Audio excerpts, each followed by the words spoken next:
आणि आदरणीय प्रधानमंत्री नरेंद्र मोदीजींचं मी मनापासून अभिनंदन करीन की आपल्या बेकसूर निरपराध पहलगाममध्ये आपल्या लाडक्या बहिणींचं कुंकू पुसण्याचं सिंदूर पुसण्याचं पाप ज्या पाक धार्जिण्या आतंकवादींनी केलं त्याला प्रत्युत्तर चोख उत्तर जशास तसं उत्तर या ठिकाणी प्रधानमंत्री महोदयाने आपल्या भारतीय सैन्य दलाने ऑपरेशन सिंदूर याने केलं आणि म्हणून त्याचं आपण सगळ्यांनी स्वागत केलेलं आहे।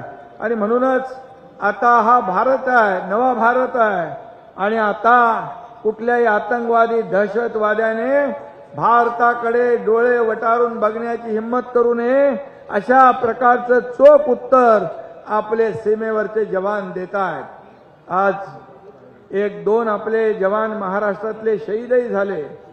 एक आपला नाईक म्हणून मुरली नाईक आणि एकाचं आपला नांदेडचा एक जण आहे। या दोघांना देखील मी श्रद्धांजली अर्पण करतो आणि मी एवढंच सांगतो की मानवता सेवाभाव आणि योग साधनेचं महत्त्व ज्ञानेश्वरींनी आपल्याला सांगितलेलं आहे। तैसे शब्द ब्रह्म अनंत झाले 1.25 लक्ष भारत भारताचे शते सात सर्वस्व गीता।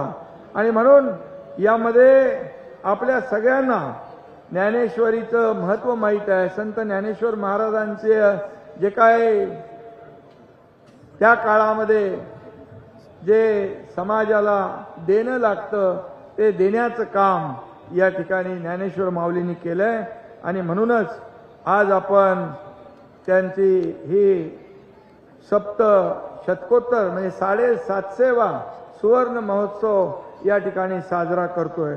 आणि म्हणून संत जनाबाईंनी अतिशय सुंदर शब्दात ज्ञानेश्वरीचं